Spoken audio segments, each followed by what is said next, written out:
जय हिंद प्यारे बच्चों, आप सभी का स्वागत है मेरे YouTube चैनल पे। आज से मैं आपको पर डे 7, 8 या 9 या 10 आपको मैं टॉपिक बताऊंगा पर डे।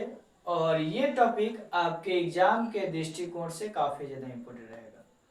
जितना मैं आपको टॉपिक बताऊंगा, अगर आप बढ़िया से इसे देख लेते हैं, समझ लेते हैं, कॉपी कलम लेकर आप नोट्स बना लेते हैं, तो आप समझिए कि आपके एग्जाम के लिए ये इम्पोर्टेंट है।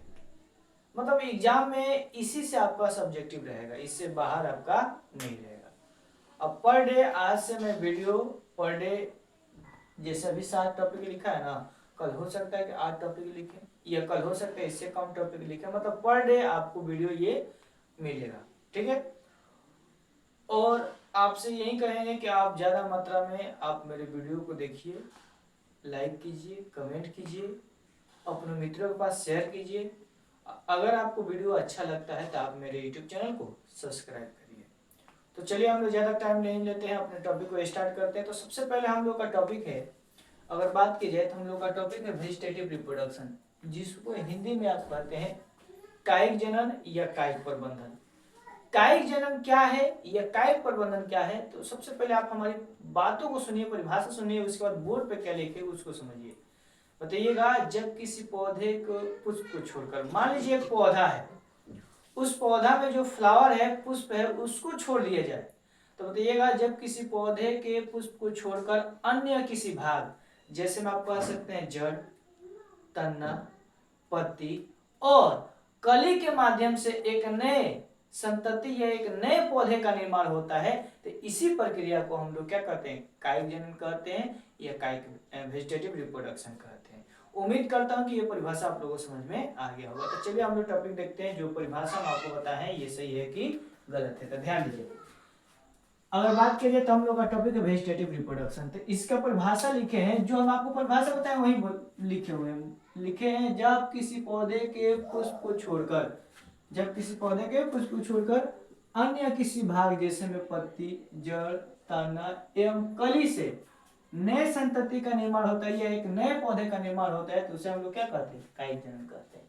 मान लीजिए एक पुष्प, एक फ्लावर है, उस फ्लावर में जो पुष्प है उसको हटा दीजिए, अन्य किसी भाग, जैसे में आप ले सकते हैं जड़, ले सकते हैं तना, ले सकते हैं कली, ले सकते हैं, और पत्ती के माध्यम से एक नए पौधे का निर्माण हो जाता है, तो इसी प्रक्रिया को कायिक जनन कहते हैं। जैसे ब्रायोफिलम, पत्थरचूर, जो पत्ती है ना, उसके किनारे से एक नए कली निकल जाता है और एक नए पौधे का निर्माण करता है। इसके अलावा आप लोग गुलाब का पौधा देखे ना, गुलाब का जो तना है ना, उसको काट कर कहीं और लगाइएगा ना, तो उससे एक नए पौधे का निर्माण हो जाएगा। तो ये जो प्रक्रिया आप देख रहे हैं, इसी को हम लोग कहते हैं वेजिटेटिव रिप्रोडक्शन। उम्मीद करता हूं कि आपको ये समझ में आ गया होगा। चलिए हम लोग दूसरा टॉपिक देखते हैं। दूसरा हम लोग का टॉपिक है गैमेटोजेनेसिस, और ये बहुत आसान है, इसमें कुछ है ही नहीं, समझिए एकदम पूरा, इसमें दम ही नहीं है। जस्ट लाइक लॉलीपॉप, मिठाई आप खाए हैं ना, या हवा मिठाई, जब तक वो पॉलिथीन में रहेगा एकदम फुला हुआ रहेगा, और जैसे ही खोलिएगा तो वो धीरे धीरे गलना चालू हो जाएगा। वैसे ही ये है, आपको एक लाइन में याद हो जाएगा। ये आप लोग खेल मदारी देखे होंगे, तो खेल मदारी वाला सब आता है तो बोलता है कि डिबा आंख बंद डिबा गायब, मतलब आंख बंद कीजिएगा डिबा गायब हो जाएगा। वैसे ही ये परिभाषा है। गैमेटोजेनेसिस युग्मक जनन, तो बताइएगा गैमिट बनने की प्रोसेस को, परिभाषा बहुत आसान है, गैमिट बनने की प्रोसेस को गैमेटोजेनेसिस कहते हैं, ठीक है। गैमिट मतलब युग्मक। अब देखिए परिभाषा में क्या लिखे हैं, यही लिखे, देखिए लिखे गैमिट बनने की प्रोसेस को गैमेटोजेनेसिस कहते हैं। वो मेल हो या फीमेल हो, उसमें जब गैमेट का निर्माण होता है ना, तो इसी प्रक्रिया को हम लोग क्या करते हैं, गैमेटोजेनेसिस करते हैं। उम्मीद करता हूं कि ये भी आपको टॉपिक समझ में आ गया होगा। चलिए हम लोग तीसरा टॉपिक देखते हैं। तो तीसरा हम लोग का टॉपिक है फ्रूट, फल। फल की बात की जाए तो देखिए परिभाषा लिखे हैं, फ्लावर में निषेचन के बाद, बताइएगा एक फ्लावर है और उसमें निषेचन के बाद, क्या बाबू, निषेचन के बाद अंडाशय से बनने वाली एक विशेष संरचना को, एक फ्लावर है जब उसमें फर्टिलाइजेशन होता है तो उस अंडाशय में से, किससे जी, निषेचन के बाद उस अंडाशय से एक विशेष संरचना का निर्माण होता है, तो इसी प्रक्रिया को हम लोग क्या कहते हैं, फ्रूट कहते हैं। क्या कहते हैं बाबू, फ्रूट कहते हैं। तो उम्मीद करता हूँ कि फ्रूट का भी परिभाषा आप लोगों को समझ में आ गया होगा, ठीक है। अगला है हम लोग का टॉपिक पार्थनोकार्पिक। क्या है जी, पार्थनोकार्पिक। तो बताइएगा, जब बिना निषेचन के ही फल का निर्माण हो जाता है, यानी उसमें फर्टिलाइजेशन की प्रक्रिया नहीं होगी, फिर भी वो फल का निर्माण हो जाता है उससे, तो उसे हम लोग क्या कहते हैं, पार्थेनोकार्पिक कहते हैं, यानी अनिषेक फलन कहते हैं। तो देखिए परिभाषा जो हम आपको बताए हैं वो बता रहे पढ़कर, सुनिए, लिखे हुए हैं कि जब बिना निषेचन के ही, उसमें फर्टिलाइजेशन की प्रक्रिया नहीं होगा, बिना निषेचन के ही फल का निर्माण होता है, तो उसे हम लोग क्या कहते हैं, अनिषेक फलन कहते हैं। बिना निषेचन, उसमें फर्टिलाइजेशन नहीं होगा, फिर भी एक फल का निर्माण हो जाएगा, फल प्रोड्यूस हो जाएगा, तो इसी प्रक्रिया को पार्थेनोकार्पिक कहते हैं और निषेक फलन कहते हैं। अगला हम लोग टॉपिक है पार्चुरेशन। पार्चुरेशन की बात की जाए तो इसको हिंदी में प्रसव कहते हैं। क्या कहते हैं, प्रसव कहते हैं। इसका परिभाषा बताइएगा, शिशु का मां के गर्भाशय से बाहर निकलना है। जो माँ होती है अपने गर्भ में बच्चे को 9 मंथ तक पालती है, और जैसे ही 9 मंथ होता है तो उसके गर्भ से योनि के माध्यम से वो बच्चा जब शरीर से बाहर निकलता है ना, इसी प्रक्रिया को हम लोग क्या कहते हैं, प्रसव कहते हैं।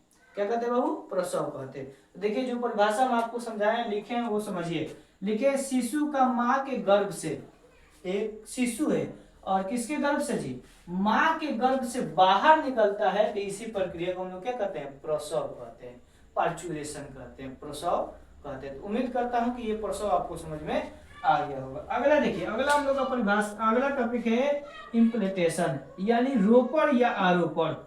तो बताइएगा, जब ब्लास्टोसाइट्स, इसका परिभाषा समझिए। ब्लास्टोसाइट्स आपको पता है किसे कहते हैं, नहीं पता होगा, पता भी होगा आप लोगों को, और जिसको नहीं पता है, जिनको पता है बहुत बढ़िया की बात है, हम आपको बता रहे हैं ब्लास्टोसाइट्स। जैसे में आप लोगों को पता है कि फर्टिलाइजेशन की प्रक्रिया कब होता है, एक नर युग्मक और मादा युग्मक दोनों आपस में मिलते हैं तो फर्टिलाइजेशन होता है। तो एक एन और एक एन मिलकर 2n होता है, 2n से 4, 4 से 8, 8 से 16, 16 से 32, 32 से 64 और 64 से 128। तो जब 64 से 128 अंडे का निर्माण होता है ना, या कोशिका का निर्माण होता है, तो उसी को हम लोग क्या कहते हैं, ब्लास्टोसाइट्स कहते हैं। क्या कहते हैं, ब्लास्टोसाइट्स। तो वही हम लिखे हैं कि जब ब्लास्टोसाइट यूटेरस के, अब यहाँ पे दो चीज समझना है। यूटेरस मतलब गर्भाशय, और जो गर्भाशय होता है ना उसमें कितने लेयर होते हैं, 3 होते हैं, एक इंडोमेटेरियम, दूसरा होता है म्यूमेटेरियम और तीसरा होता है पेरीमेटेरियम। तो वही बता रहे हैं कि जब ब्लास्टोसाइट यूटेरस के इंडोमेटेरियम की दीवार से आकर चिपक जाता है, तो इसी प्रक्रिया को क्या कहते हैं, आरोपण या रोपण कहते हैं। ठीक है, ब्लास्टोसाइट समझ में आपको आ गया। यूटेरस आप लोग पहले से भी जानते हैं, आपको ये भी पता है कि जो यूटेरस होता है इसका 3 लेयर होता है। अब यहाँ पर हम तो आपको यूटेरस बनाएंगे नहीं, गर्भाशय बनाएंगे नहीं, क्योंकि आप लोग पढ़े होंगे तो उसमें आप लोगों को पता होगा कि यूटेरस क्या है, सारा चीज आप लोग पढ़ा होंगे तो आपको पता होगा। और यूटेरस में 3 लेयर होता है, तो जो सबसे अंदर वाला लेयर होता है ना, उसी को ब्लास्टोलेयर्स आकर क्या होता है, चिपक जाता है।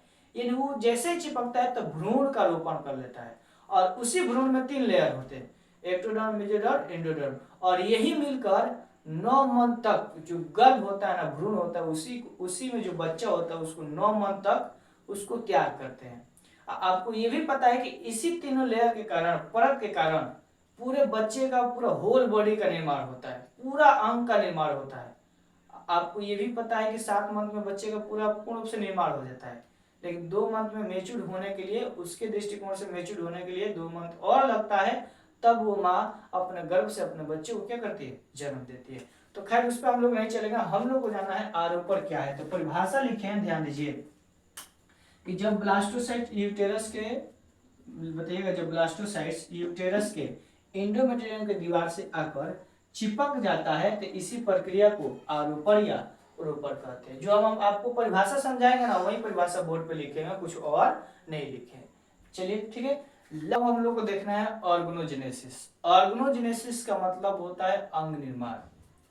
तो सबसे पहले हम लोग देखेंगे बोर्ड पे क्या लिखे हैं, उसके बाद हम आपको समझाते हैं। देखिए ऑर्गेनोजेनेसिस लिखे हैं कि एम्ब्रियो में टिश्यू एवं ऑर्गन बनने की प्रोसेस को, एम्ब्रियो समझ में आता है, भ्रूण, भ्रूण में ऊतक एवं अंग बनने की विधि को, मान लीजिए कोई एम्ब्रियो है भ्रूण में, उसमें ऊतक बनता है और अंग बनता है ना, तो इसी प्रक्रिया को हम लोग क्या कहते हैं, ऑर्गेनोजेनेसिस कहते हैं, यानी अंग निर्माण कहते हैं। और यह प्रक्रिया अगर बात की जाए, यह प्रक्रिया, यह प्रोसेस कितने सप्ताह में शुरू होता है, तो 9वें सप्ताह से यह प्रक्रिया शुरू हो जाता है। तो ऑर्गेनोजेनेसिस आपको समझ में आ गया। और मैंने अभी तक जितना भी वीडियो मतलब मैंने अभी तक जितना आपको टॉपिक बताया है, उम्मीद करता हूँ कि आपको समझ में आ गया होगा।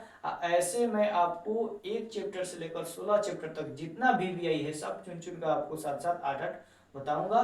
और ये आपके एग्जाम के लिए काफी ज्यादा इंपॉर्टेंट होगा। तो आज के लिए बस हम लोग इतना जानने देते हैं बाबू। जय हिंद, जय भारत।